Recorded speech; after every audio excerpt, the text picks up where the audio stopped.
यानंतर एक वेगळी बातमी. आपलं काम करून घेण्यासाठी चिरीमिरी द्यावी लागणं हा अनुभव अनेकांनी आपल्या आयुष्यात घेतला असेल. पण हा अनुभव जाहीर व्यासपीठावरून कोणी सांगितल्याची उदाहरणं तशी दुर्मिळच. पण आपल्या रोखठोक वक्तव्यांसाठी ओळखल्या जाणाऱ्या अजित पवारांनी तितक्याच मोकळेपणानं आपला हा अनुभव जाहीर व्यासपीठावरून सांगून टाकला.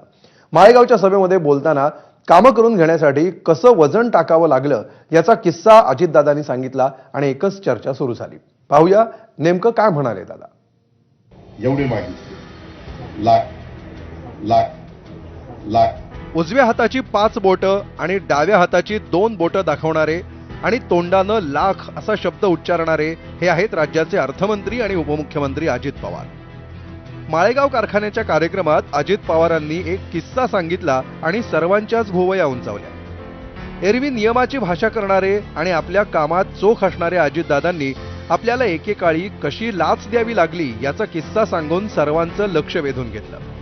अजितदादा नेमकं काय म्हणाले ऐका. मला एकदा एमडीने सांगितलं, दादा हे अमकं काम आपलं होणार आहे, पण त्या कामाच्या करता काही वजन ठेवावं लागेल. त्यांनी एवढे मागितले लाख.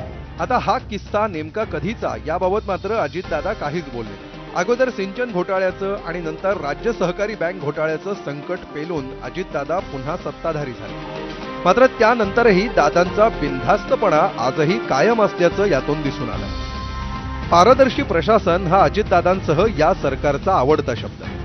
पण कामं करून घेण्यासाठी आपण कशी लाच दिली हे देखील त्यांनी तितक्याच पारदर्शीपणे सांगून टाकलं. अर्थात सांगणाऱ्यांनी किस्सा म्हणून सांगितलं आणि ऐकणाऱ्यांनीही किस्सा म्हणून ऐकलं. असं वजन टाकण्यात ना कुणाला काही अनैतिक वाटलं ना कुणाला काही बेकायदा.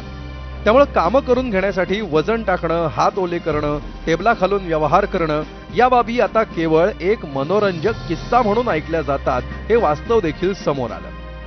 अर्थमंत्र्यांनी सांगितलेल्या अर्थपूर्ण किस्स्याचा एवढाच काय तो अर्थ. अमोल जोशीसह ब्युरो रिपोर्ट, एबीपी माझा.